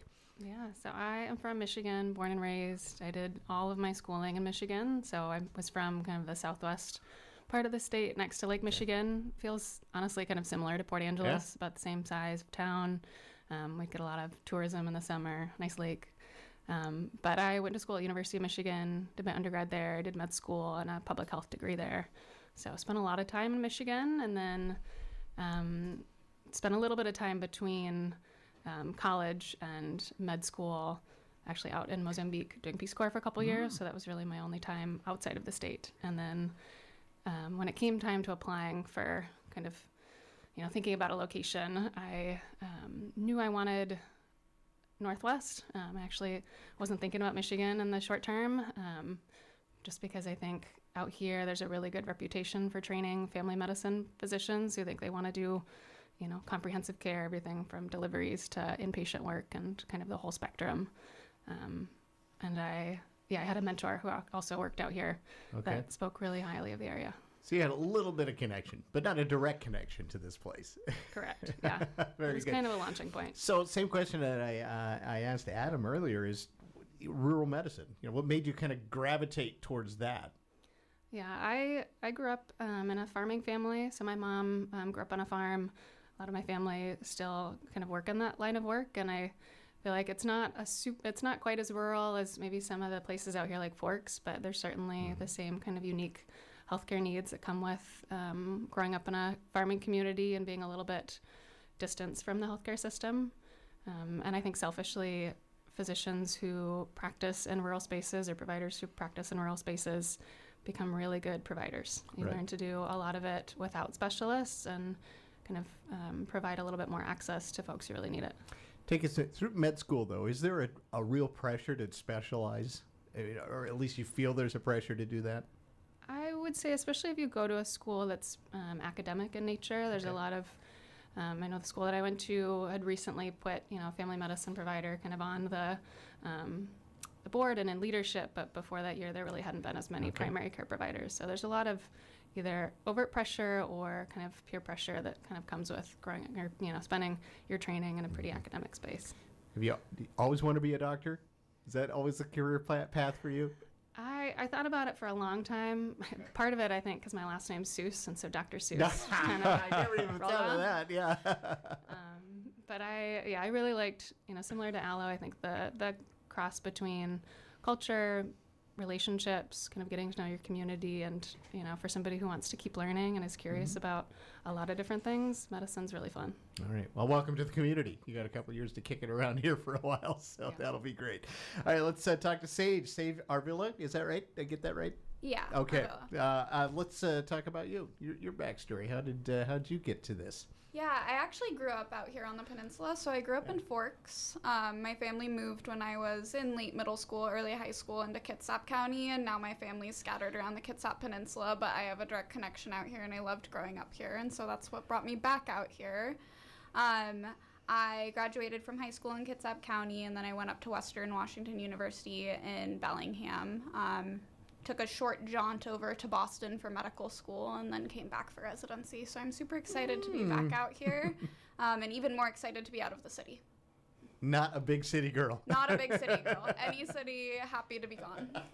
I can understand that. Yeah. I think this is the first time I've talked to someone who's directly had a link that closely, I think. Our second class had somebody from Port Angeles, Kristen Poole, who actually now works at Jamestown. Right. That's right. But other than that, I think you might be our second. Yeah, so that's pretty exciting. So when the opportunity kind of bubbled up, you said, absolutely, I'm going to do that. Yeah, definitely. Now, there's no guarantee when you applied that this was going to work out, so it was a very pleasant surprise this has happened for you. Yeah, I was very happy when I found out I matched out here. Right, very good. Because I was definitely hoping to come back, so. Did you always want to be a doctor? I did not. I started out in undergrad thinking about teaching, and I was in a teaching program, and then I kind of transitioned when I got to student teaching away from teaching because I found that I really wanted to continue learning myself. And I still really love to teach, but I feel like there's a lot of opportunities for teaching within medicine, and so the combination of lifelong learning and also getting to be a teacher to my patients, to my colleagues, to medical students, all of those things really drew me in towards medicine. All right, you're all the way back in Boston. I'll ask the same question. Was there pressure to not go into rural general practitioner work? Yeah, I think that my school had a great family medicine department, and the folks in the family medicine department were very supportive of me going into family medicine. I feel like the school overall was less supportive of family medicine, and we did not get as many folks from Boston who went into family medicine. The culture is very different on the East Coast, and there were only 2 students in my class who actually chose to go into family medicine out of about 160 of us. But I do feel like there were mentors around who were actively encouraging to those of us who did want to. All right, so I guess you become the default tour guide for these other 2 that are in here, right? You get to tell them where to go and all of that stuff as they're it's been a while, so I feel like I'm discovering a lot of new things out here myself. But well, welcome back. Welcome back you. home as well. I should have asked this earlier. Maybe you can, Sage, tell us a bit about the application process. You have to put in for this thing, and there's some interviews and some things that happen. It's not just a set. Oh, yep, you're in. Yeah, residents go through a process called the match in their last year of medical school, and so basically we apply to a ton of different programs in the specialty that we're interested in, and then the programs review our applications and decide if they want to interview us. You then go through a process of interviewing, and then when at the end of the day, what happens is you make a list of your favorites in order, and then the programs make a list of their favorite applicants in order, and some computer somewhere runs an equation and decides where we go. And yours matched back home. Yeah. All right. I'm going to ask each of these, but Sage is already here. What do you do when you're not being a doctor? What do you like doing in your free time? I love to sail. And so I am looking to get involved in the sailing community out here. I like water sports in general, like paddleboarding, kayaking. Okay. And then I have a dog and 2 cats who I enjoy spending lots of time with. Yeah. And so far, describe the, because you guys have been on the ground running here. This isn't like your first day on the job, right? Mhm. So what have you been doing since you came to town? Yeah, we have a month to kind of get used to the community, settle into the community, and so we've been meeting with local community organizations, learning about the resources that are available out here on the peninsula before we start seeing patients ourselves. And then we've been kind of starting to integrate into clinic, and we've also had a lot of free time to get to know the area, go on hikes. Alex and I went paddleboarding this last weekend at Lake Crescent, so we've had time to really get to know the community and what's out here. All right. Well, I guess that's part of what, Alex, my question is, what do you do when you're not being a doctor? Paddleboarding with your friends, I guess, is part of it, but what do you like to do outside? Yeah, that was my first paddleboard experience, and it was, the best choice I've made so far coming out here, other than being out here. But being out in nature, hiking, swimming, running, paddleboarding. I do some things that are less outdoorsy. I like knitting a lot. I discovered the knitting circle around here already, reading. And then trying to find community. I feel like there's a lot of different opportunities out here that I've been impressed by, either live music or running club, or the library is really great. There's just a lot of opportunities we're exploring this month. All right. Knitting is a popular thing. There's knitting that comes up, Michael, almost every time when I talk with a lot of our residents have been very into knitting, crochet, like education stuff, education days. There's usually somebody working on something. It's great. I don't know. I get it. It's a great mental purger in some ways. You can kind of really clear your head. I understand that. All right, let's go over to Adam and a bit about you. What do you do when you're not doing this doctor thing? What do you like to do? Well, right now it's moving into my new place, so but I love to spend a lot of time outdoors, so that's where I like to go out, spend time, especially getting to know the landscape.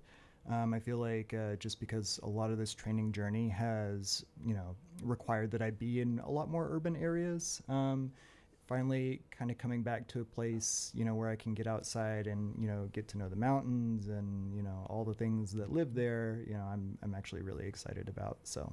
All right. Sounds like all three of you are glad to be out of the city and out doing this part of your medical training. So welcome, all three of you here, and we hope you enjoy the next couple of years here, and maybe, you'll stick around too. Who knows when things are all said and done. Michael, they take us kind of through what happens with this core. You've got kind of different levels of people. We have the group we talked with last year at this time. Yeah. They're a year ahead. They are, yeah. So this current cohort, they finished their first year in Seattle. Or just kind of finishing the final block of that. So then they'll have their second year, which is a fair bit of inpatient work over at OMC, delivering babies, seeing people in medicine wards, ICU, along with a lot of clinic.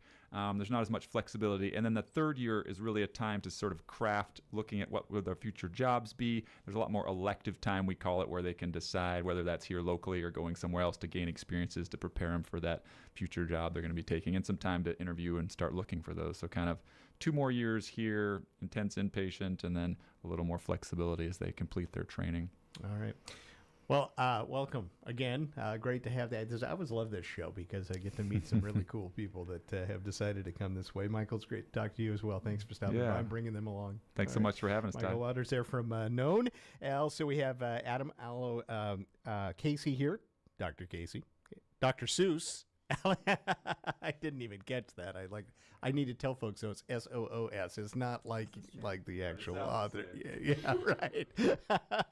And Sage Arvilla, thanks for coming in today, and good luck, you guys. We're going to take a break. We'll be back with more on our show right after this. This is the Todd Ortloff Show on News Radio KONP. Have you ever clicked get a quote online and suddenly your phone acts like it owes someone money? 20 calls a day, numbers you've never seen, and not one of them local? I'm Dan Shappy with Farmers Insurance. If you're tired of mystery callers trying to sell you insurance, try something different. Talk directly to a real local agent who actually lives here. No robocalls, no strangers.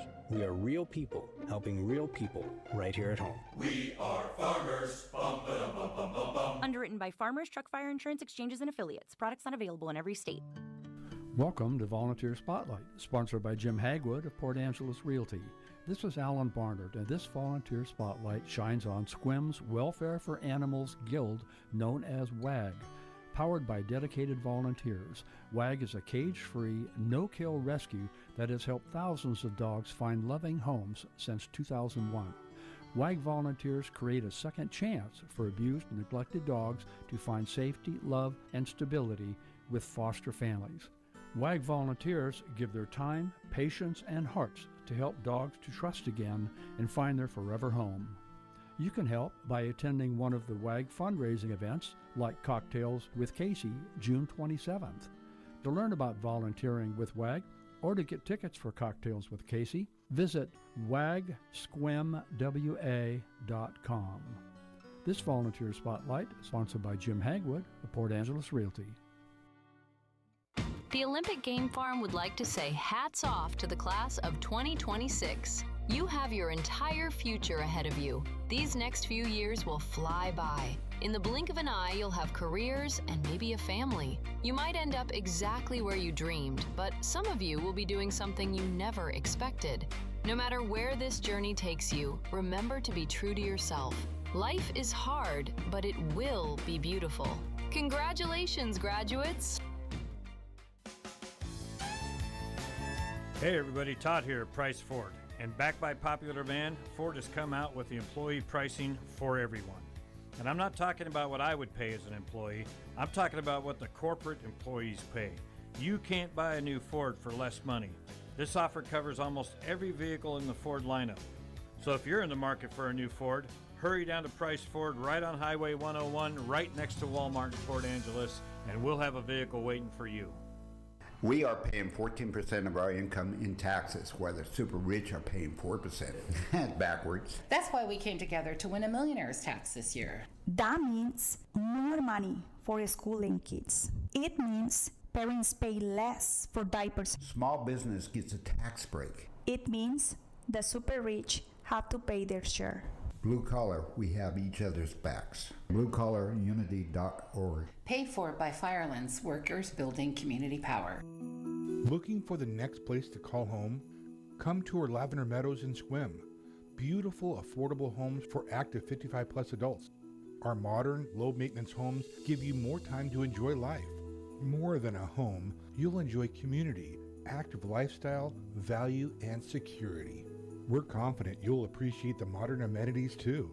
Come to our Lavender Meadows in Sequim or online at lavendermeadowsmhc.com. Your community-minded friends at First Fed bring you the Community Corner, highlighting good things happening right here in our area.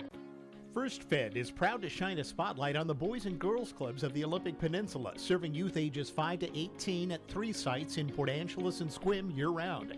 Through caring adult mentors and a safe, supportive environment, the clubs help more than 450 kids a day build bright futures. From academic support and homework help to workforce readiness programs, young people gain the skills and confidence they need to succeed. Free nutritious meals and snacks are served daily. Teens attend at no cost, and membership for children ages 5 to 12, just $30 per year, with scholarships always available. Contact the Boys and Girls Club at 360-683-8095 or visit online. For more than 100 years, First Fed has proudly cared for our community and for the organizations like the Boys and Girls Clubs of the Olympic Peninsula that help make it stronger every day.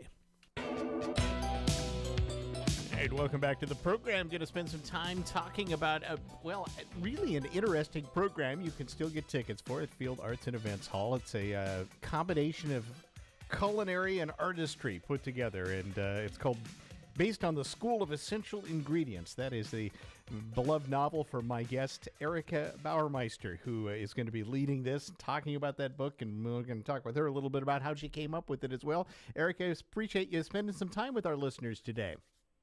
Oh, it's a pleasure to be here. So I'm going to just roll back because tell me the story of how you put this book together, because if I understand this correctly, this wasn't something you set out necessarily to do in life, right? I always wanted to be a writer, but I always thought I would need to write nonfiction because I didn't know how to come up with fictional characters. I mean, it just wasn't anything that made sense to me. And then we actually lived in Italy for a couple of years. I got into cooking in an entirely different way, very non-recipe-based cooking. We moved back to the States in '99. And it wasn't, food wasn't as big of a thing then. And so I took a cooking class, and we killed crabs with our bare hands. And not what I was expecting to be doing. and especially not what I expected to be doing in a room of strangers, you know. And it was this visceral, intimate act. And I thought, suddenly this idea just hit me. It's like, well, what if you put 8 people in a cooking class, all of them strangers, and you had them keep doing this intimate activity of touching each other's food, basically? You know, like what kind of relationships would form, and who would, you know, what would be the food that each person would need to take them to the next place in their life? And it was like building a house with empty rooms, and the characters just started moving in. They're not anybody I've ever met before. And it was this miraculous experience, and it was all because of food. So you beat me to my next question. I was going to say, well, this had to have been based on somebody you knew, but none of these are out of whole cloth. All your characters, basically. Absolutely, and I got to tell you, it's the first question I always get asked: is are they based on people you know? Yeah. And I think because people feel like I must know them, but I don't. I really don't. Well, I think because they're very intimate in the book. I mean, it's you can't just make that stuff up, but I guess you can. Yes, I think you can, you know. Have you always been a cooking fan, though? I mean, has that been something that has been part of what, you know, drove you besides wanting to be a writer? You know, I was always curious about it, but I grew up in a very recipe-based household, and it was like cooking was one more thing to do wrong. You know, if you follow a recipe, you can do it wrong, and I didn't want to be wrong, and so it wasn't until we moved to Italy, and I still remember this one time I went to the little neighborhood, you know, vegetable guy, and I said, okay, I want to make minestrone soup, and what do I need to put in it? And he just looked at me and he smiled. People were very nice. They kind of treated us like puppies, you know. Yeah. We didn't know much, but we were very enthusiastic. And he looked at me and he just opened his arms and said, whatever you want. And I just thought, what? I can put anything I want in my soup? That's crazy. But it was so much fun. Yeah. It was like poetry, you know, like this was poetry with food. And it made sense to me. So, did you surprise yourself when you had the freedom of, you know, get off the recipe, so to speak? Yes, absolutely. Because you start listening, you know, you start listening to the sounds of what it makes in the pan, or smelling like, okay, those cookies smell done. I'm not going to wait for the timer and then take them out burned. They smell done now. I'm going to go check them, you know, or I'm going to taste this sauce and I'm going to decide what else it needs more of. And that is what herbs play well with what other herbs, you know, and you develop this vocabulary, and yeah, you're playing. It's fun. All right, so you write this novel. The next thing must have been a surprise. All of a sudden, it's a New York Times bestseller. Did you ever think that would happen? No, I didn't. I never thought. I remember, like, I had tried to get published for almost 20 years. I had written 3 different memoirs. The irony being everybody said that they weren't personal enough, and as soon as I wrote fiction, everybody said my fiction was so personal. So, you know, I had been trying, rejected hundreds of times. And then I write this novel, which I never anticipated would be published, sent it to an agent picked it up, and I mean, she sold it immediately. And I felt like I'd won the lottery. That's what it felt like. And I think any aspiring author out there would tell you the same thing. You know, it is. And your chances of succeeding is probably right up there with the lottery, quite honestly. So the book's unique. I mean, let's just face it. What you came up with is very unique, and that probably helped a lot with this. But what was the reaction to people when they first read this? When you first put this together, you got it out. The agent's shopping it, as you mentioned. It caught on quickly. But what was you made some surprise reaction that people had to it? You know what was interesting to me, and what led to a later book of mine about how everybody reads a book differently, is how differently people responded. I mean, I got letters from, you know, widowers who said, you helped me get past my grief. And I had, you know, Kirkus Review hated it. You know, I mean, it was just like, it really, you realize when you write something that's personal, that strikes people's hearts and souls, that they will react based on who and where they are at that point in their life. And so if what you've said speaks to what they need to hear, they're going to love it.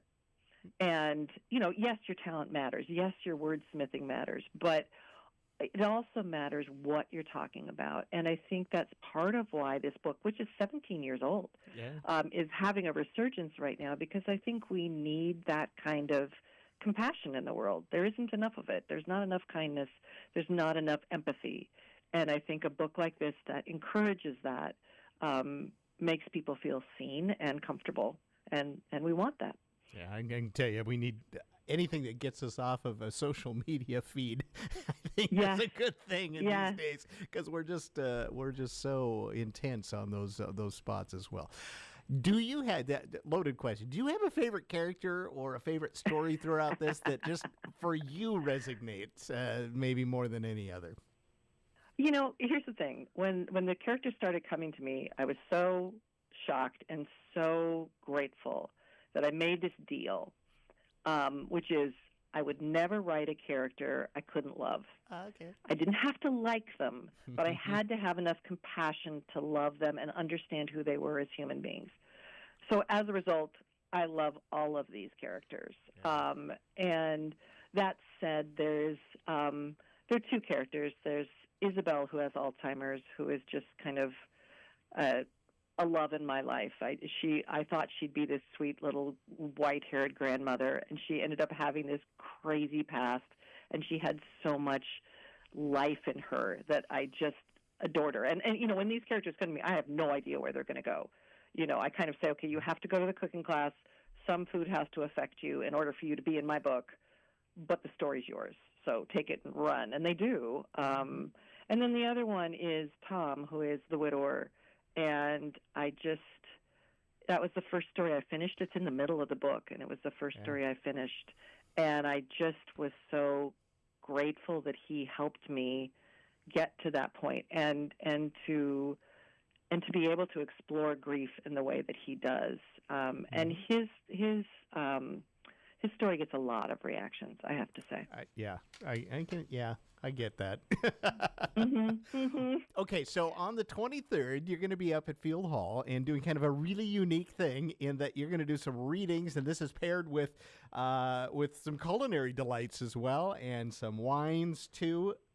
Tell us kind of about this whole thing. Is this something you've done before? No, honestly. I mean, I had a bookstore turn their whole bookstore into a restaurant, they did 3-course dinner. That was amazing. But no, this was Steve Rader Ginsburg's idea, and he contacted me and he said, I want to do a dinner, and I want to make the food be out of the book. We've got a great chef in Jeff Andrews, and we want to have him make up the menu, and he's done a fabulous job. And he read the book, and he resonated with the book, and he's come up with this beautiful 4 courses.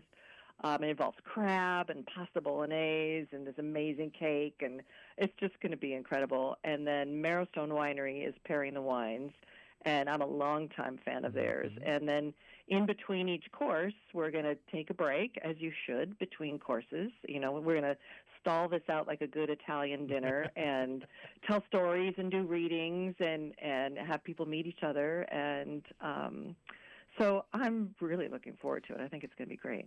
In a lot of ways, this is going to go full circle and back to the getting everybody together in this cooking class, more or less. Although you're not doing a class, but you're sharing the food at least, right? Yeah, and it has that very Italian feel of let's take it slow, right? Let's not gobble down everything in 15 minutes. Let's make an evening out of it and create a community. We should point out that all of these courses have, they're attached to a character. You got Claire's roasted crab. You've got Tom's pasta sauce is going to be part of this, right? As we talked about Tom. Yep. And Carl's white cake as well. I'm just throwing that out there for folks that may want to take this up. And tickets are still available. You can get a few. I think there's a few left to do this as well. And what a nice chance to be kind of having an intimate. You're going to be right there with us, so that's it's not like you're at this big lecture hall and there's Erica talking at the front of it.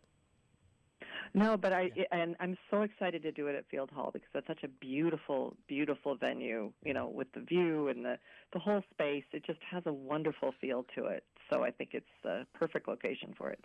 Well, we are excited to have you come up this way and do this thing. I think, Steve Rader Ginsburg has kind of unique genius ideas about stuff once in a while. Be careful. This will become a regular thing for you. I don't know if that's all right with you or not, but I think we probably could handle you coming up more than once.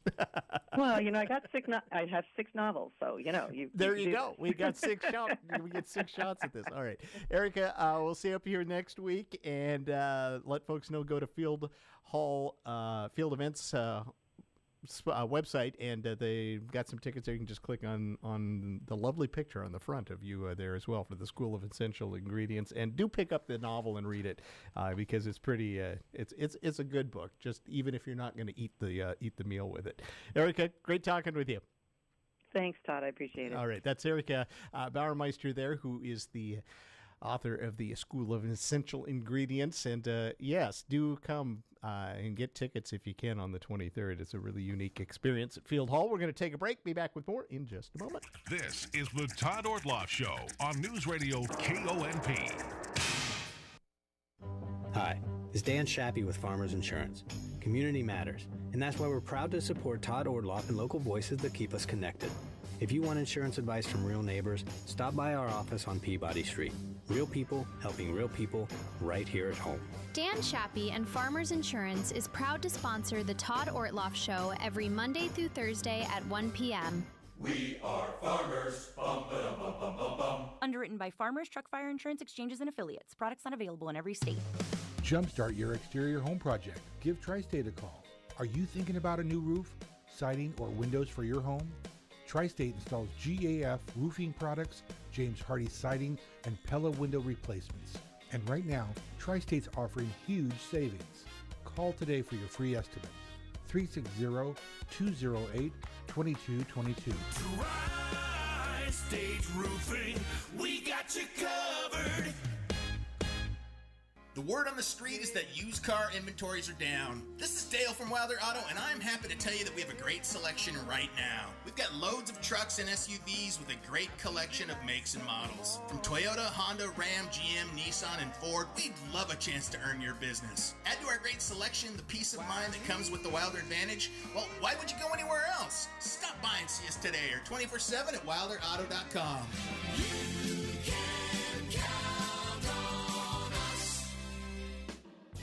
Got an old wood stove or fireplace insert you'd like to remove? Orca offers financial incentives to get rid of those smoky old burners. Receive $500 just to recycle an old wood stove, and get up to $2,200 if you convert to an electric heat pump, ducted or ductless, and $1,000 if you replace that old wood burner with a pellet stove or electric fireplace. Visit orcaa.org for more details. Peninsula Bottling would like to congratulate the class of 2026. We wish you the best on your new path. Whether you stay right here at home or your plans take you somewhere new, know that we're proud of what you've done so far and what you're sure to pursue. And if you veer off course, remember that life is constantly throwing us curveballs. It will happen, and you'll be better and stronger because of it. Congratulations again from your friends at Peninsula Bottling. Hi, I'm Dr. Colin Wolslegel, a gastroenterologist at Olympic Medical Center. We're seeing incredible advances in how we treat digestive issues using therapeutic endoscopy, often avoiding the need for traditional surgery. Join me for a free presentation on Thursday, June 18th at 5:30 p.m. in Seasons Cafe at Olympic Memorial Hospital. We'll cover everything from routine screenings to these new therapeutic approaches. Get all the details at olympicmedical.org/healthmatters. Welcome back to our last segment here. Going to spend a few minutes talking with Sheldon Kohler, who's with the local hams, the amateur radio club here locally, and they every year put on what's called Field Day, and it's actually part of an international event, and it's coming up on June 27th for the public to get involved with. And I'm assuming out at the fairgrounds again this year? That's correct. Okay. Yeah, we're in the field where the carnival is usually held in August. So. All right. So tell us a bit about Field Day, first of all, and how, what this is all about. Primary function is to test our equipment in an off-grid scenario. We go out to the field and we set up antennas and solar panels and generators and batteries, and as well as the radios, of course. and test things out. It's an educational because as we're assembling and putting things together, new hams are learning and getting hands-on on doing stuff like this. And prospective hams, people that want to learn or know about what we do, can see what's going on. And we've talked in years past, that's part of the public part of this. I mean, you want folks to come out and actually see some of this. And yes. Maybe the bug might bite you while you're out there. That's correct. Come out on Saturday afternoon from 12 to 4. And there are radios you can actually try out. You don't need to be licensed because we have people on site that are known as what are called control operators. Since they're licensed, they can make sure you're not breaking any laws. Mm-hmm. And it's fun to do. I know in years past you've had folks that go out, they get online on the air, and they're talking to people around the world, and they're just absolutely amazed. And yes. It's like, wow, I'm doing this from Port Angeles at the fairgrounds. Yes, and the Internet's not involved. That's also true, right? Yeah. And this is a big part of this is just that. I mean, what right. you guys are kind of, you task yourself, the county actually has you written into its emergency management plans as ways to help in the event of a catastrophic emergency around here. You guys are going to help us communicate. As Hawaii and Florida found out that when they have a huge natural disaster, the cell towers are down. That's right. And some of the hurricanes down southeast, they've actually been completely destroyed, and it's been weeks. And forget which island it was, but I knew somebody who actually flew down with ham radio equipment because it was months for them to get their infrastructure back up. And they spent months relaying messages by ham radio before their infrastructure was to a functional point for emergency use. All right. And I think in this world that we're kind of all becoming a little bit more preppers and stuff like that, I have a little more appreciation, I guess, for what amateur radio is doing as well. It's I think it's going to be a vital link to us at some point. Well, we prepare for it. You know, it's. You hope you never have to do it. Exactly. Right? Yeah, you prepare for the worst and hope for the best, they say. So you have been a ham how long? Over 30 years. Yeah. So how did you get started? What was your entry? Well, my entry was actually goes back even further, decades further. Ironically, I have a rare form of dyslexia and didn't know it for decades. I was in my 40s when I found out. So I have no rhythm. I've never been able to play a musical instrument. Mm-hmm. At 10 years old, the piano instructor scribbled across my homework and threw it at me and said, he can't count. I can still hear his German accent. He can't count. And he's right, I can't. And it prevented me from learning Morse code. I actually tried taking the test at the age of 12. Mm-hmm. And I couldn't, I can't hear it. Yeah, because it's a rhythm. It's all, dots and dashes. Exactly. Right? I mean, you know, my wife, who's a musician, I've been trying to get her for years. She just is afraid of the minor math, which isn't hard, but she's just doesn't like tests, so I can't get her to do it. But she was fascinated by Morse code, and she actually had not really a white elephant, but a gift exchange at the club we had one Christmas a few years back. She was given an antique Morse code key. She won't get rid of it. Oh, that's kind of cool. I mean, it is. It has the original brown. She's ditting and dotting all over the place. No, she's not. It's still in the box, but it came with the original box and paperwork, so it's a collector's piece. Now, that's one part of things as well. Morse code's not required now. No, that's as soon as that law lifted in 1992, I took the test. And that's what Otherwise, you would have been in this a lot sooner than decades. That, sounds like. However, we've talked in the past, and knowing Morse code or having, being around it or able to somewhat decipher it is still a good thing, because that might be the only way some communication gets through. That's true to a point, as becoming less true. Certain digital functions now are coming out. There is a function called FT8, and using a computer that's digitally hooked up to your radio and using SDR or software-defined radio and DSP, digital signal processing, they can pull stuff out of the noise that the human ear can't hear. Interesting. Okay, so over all that static. So over all the static, the computer can pull out something useful, and that's a fun. I'm not involved with that, but there are quite a few people here locally that are. Right. The technology too. I mean, it's just amazing. You don't have to have. I know you have a big ham shack. I mean, that's just what you do when you get into this thing. But you can get on the air with just a small handheld radio and do a lot of stuff. Most new hams, they start off with a handheld. Yeah. Yeah. It's just or an HT for handy talkie, which goes back to the early years of the old World War I, World War II, which were actually more than just handheld, but they still called them handy talkies. How much can I do with that in an entry level? Who can I talk to on a handy talkie right now? Depending on propagation and terrain, VHF and UHF frequencies are somewhat line of sight, and that's usually what most handhelds are. Up islands, I've actually talked without the use of what's called a repeater up to Vancouver, Canada. Not bad. So from a handheld, they're definitely over in the northern mainland, Bellingham area, the islands, and up Vancouver. As a matter of fact, swinging around to the repeaters, we have repeaters on the Olympic Peninsula. The Victoria Ham Club has theirs on Salt Spring Island and a few others around the island. And they like to use our repeaters as well as we like to use theirs because they kind of work across the water very well with each other. And with the repeaters, then you're kind of like getting everywhere. Yes, right. You can. Yeah, it definitely greatly increases your range because you're hitting.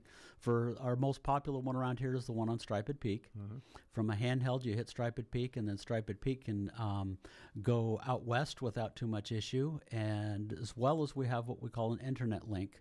So with that, you can punch in a code number to a location somewhere else on the planet to another repeater that's so equipped. And then from radio to radio, you can talk to another ham. The furthest I've done that, the IRLP, there's also Echolink. Those are the two big ones. Using that mode, I've actually talked to somebody at McMurdo Station in Antarctica that way. Oh, wow. That's great. So that was fun. And the reason I remember that is because his grandmother lived in Sequim. Get out. Honestly, it's a small world, isn't it? It is. And you really realize that. It's a lot of fun. Well, and of course, you then evolve into getting different, going on different frequencies and that sort of thing as well. That's part of the hobby here. There's many different aspects. We mentioned Morse code earlier, or CW for continuous wave. It is more popular now than it was when it was a requirement. Yeah. So now that it's not a requirement, people are fascinated with it. Yeah, absolutely, because it's something I can do if I want to do it. Yes. Not that I have to do it. Correct. Very good. Okay, back to the field day. For folks to stop out, give us kind of the hours on that Saturday. That's a week from this Saturday. It's a week from this Saturday, the 27th, from 12 to 4. Saturday afternoon, there will be people there showing off. You mentioned the County Emergency Management. Their trailer will be out there, the ARES group, Amateur Radio Emergency Services, ARES. They will have it manned and operational, so you can see that in use. And we are attempting to build a big antenna. I'm not sure if we're going to get it done. What's called a long wire that's going to be strung from the trees above everybody's heads. So we'll see if we get that up or not. Now, if you get that up, what is that going to let you do? It will definitely greatly increase range. We have actually on some field days when the solar system was correct and the propagation was good, we've hit Japan and South America, as well as Northern Europe. All right. So it all depends on what the solar cycle's like. Exactly. I guess we'll have to check that a little closer to see if it's a good day or not on that Saturday. It's fascinating, and it's great to. I always, if you got kids, bring them out too, because I think, definitely bring the kids. The kids have fun. Yeah. When you hand them a microphone and they talk to somebody and find out where they are, their eyes get big. Absolutely. All right, not this Saturday. A week from, out at the fairgrounds. It's a good time, and you guys are a great group of folks that put this on. Thank you. It's a lot of fun. We've been doing it since the 50s. Yeah, and not a day over. What? Well, I haven't been doing it since the 50s, but the local club. Sheldon Kohler, it's great to talk to you. Thanks for coming in. Thank you. Appreciate it. Sheldon's with the local ham operators, and field day is coming up out at the fairgrounds on June 27th in the afternoon. Stop on out and check it out if you can. We're going to wrap things up. Check in with the news next. Olympic Hot Tubs mid-year clearance event is on. Score big savings on saltwater hot tubs, saunas, and swim spas. Hurry, our mid-year clearance and these incredible deals end June 30th. OlympiCHotTub.com. Better you, better life. Finding reliable home services in our area can be a challenge. But when it comes to glass, windows, and doors, trust the experts at Hartnagel Glassworks. Our employee-owned glass teams have over 80 years of combined installation experience, and with a 100% 5-star rating on Google, our customers can't be wrong. We handle sales, installation, repairs, and replacements for windows, glass and exterior doors, shower enclosures, railings, and more. Do not fall for out-of-town window companies with questionable sales tactics and insanely high prices. Stick with a team you can trust. We're local, employee-owned, and the choice of homeowners and builders who know quality work matters. And if your project qualifies for energy rebates, we'll handle the paperwork. As the weather improves, wait times increase, so don't wait. Contact us today. Get more info by going to hbsglassworks.com. And as always, we deeply appreciate you for shopping local and employee-owned. What do you get when you take a family-owned and operated business? Repeat customers for generations. The highest quality name-brand furniture at affordable prices with top-notch customer service. You get 107 years in business. Hi, this is Jack Gray at Angela's Furniture, and I'd like to personally invite you to stop by and help us celebrate with some huge savings. We've got wall-to-wall anniversary sales and 4 separate drawings this month. Stop by and help us celebrate 107 years.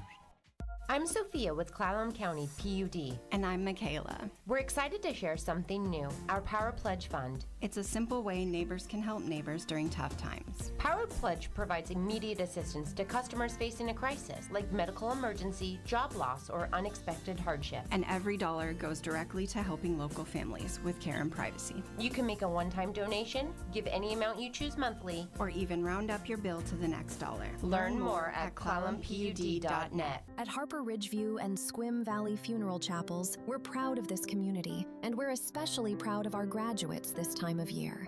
To the entire class of 2026, this is your time to shine. Set sail and enjoy the journey. We salute you and your accomplishments and wish you the best of luck along the way. Be leaders, never followers, and never lose sight of the horizon. You'll end up exactly where you're supposed to be. Congratulations, graduates. Your voice, your news. News Radio KONP, Port Angela Squim, AM 1450, FM 101.7 and 101.3, a Radio Pacific station. From ABC News, I'm Lindsay Davis, anchor of Prime, streaming weeknights on ABC News Live. The FBI director announced 5 arrests today in connection with a foiled drone attack at the UFC event at the White House Sunday. Sources tell ABC News the alleged plot involved using drones packed with explosives. The suspects across multiple states allegedly used Signal Chat, and the group involved nearly 24 people. ABC News contributor and former FBI profiler Brad Garrett says it raises questions about other possible plots. We don't know their motivation for doing this, but the point being, could they have something else lined up? It's a long, hot summer. There's a lot of events that occur around the country. Did they have something else planned? President Trump at the G7 summit says he believes Iran will finalize a memo of understanding this Friday, and it includes Iran not having a nuclear weapon. But terms of the peace deal have not been made public. Senate Leader John Thune says members of Congress need more information. Democratic Senate Minority Leader Chuck Schumer is calling for the president to hold a classified briefing. Americans need to know how and when this war will truly end. They need to know what's the deal on the Strait of Hormuz, which has caused gas prices to go through the roof. Severe storms are targeting parts of central Texas, Louisiana, and Mississippi again today, raising the risk of more flooding. ABC's Melissa Dunn has more from the Gulf region. Over already in San Antonio, there was flash flooding concerns there. That turned deadly. A woman was trapped in her car, did not survive. So that right now is the kind of danger and concern we're seeing. Over in Houston, where we were, the issue there is, of course, the bayous. That's what controls, essentially, to prevent any flooding in the area. They get filled up more than just half a foot. It can be life-threatening. In California, dry and hot conditions are the concern. Fire crews are battling a wildfire for a second day in Riverside County. The blaze has charred at least 2,600 acres and is 25% contained. You're listening to ABC News. Warmer weather is finally here, and that means cookouts, ball games, and maybe enjoying some time on the water. But it also means lots of heavy food, sweets, and maybe an extra adult beverage or two. Thank goodness we both take Active Liver from New Nordic. Did you know your liver works around the clock processing food, sugar, alcohol, and everyday toxins? All the things that can really impact your health. That's why daily support matters. Active Liver is designed to protect normal liver function and support your body's natural detox process. With trusted natural ingredients like milk thistle, turmeric, and artichoke extract, it's gentle enough to take all year long. No harsh cleanses, no extreme detoxes, just simple daily liver support. We really feel the difference. Active Liver helps us enjoy the good things in life with peace of mind that our liver isn't working overtime. Active Liver is available online at Amazon or NewNordicUSA.com, and you can find it in stores at CVS, Meijer Grocery, Wegmans, and now Active Liver is available at your local GNC. I'm Lindsay Davis. For the latest on today's headlines, be sure to watch Prime tonight, starting at 7 Eastern on ABC News Live. Now with more news, here's Michelle Franzen. Federal prosecutors in Minnesota have charged more than a dozen people in connection with the Justice Department says is an anti-ICE protest and alleged ties to two Minneapolis far-left protest groups during the immigration sweeps. U.S. Attorney Daniel Rosen announcing the charges at a news conference. Today, a federal indictment was unsealed, charging 15 defendants with conspiracy to impede or injure federal officers and other charges related to efforts of two Minneapolis-based Antifa groups that violently opposed the enforcement of federal law in our state. Two of the 15 people charged not yet in custody. Vice President J.D. Vance on a promotional tour for his new book appeared on ABC's The View today, fielding questions about the Trump administration's immigration policy, the Epstein files, and the economy. Vance says inflation is still too high and was asked about the president's comments last week on Consumer Price Index, saying the numbers were great. You know what I really love? I love inflation. What he said is, I love the inflation because it's going to come down when the war is over. And now, again, we already see gas prices today, $4.06 a gallon, too high, but way down from where they were just a couple of weeks ago. Wimbledon announcing that Serena and Venus Williams will team up and return to the Grand Slam Championship as doubles partners in a wild card entry. Michelle Franzen, ABC News. Hot summer days and high. We've got a traffic situation on Pine Street this afternoon between 14th and 16th. Police and fire crews have Pine Street completely closed between 14th and 16th because of a structure fire in the area. So anybody needing to access Pine or Cedar south of 8th needs to do so from 8th Street, not from Pine Street Extension. Although if you need to get up to Black Diamond, you can still take Pine Street Extension and go south from 16th.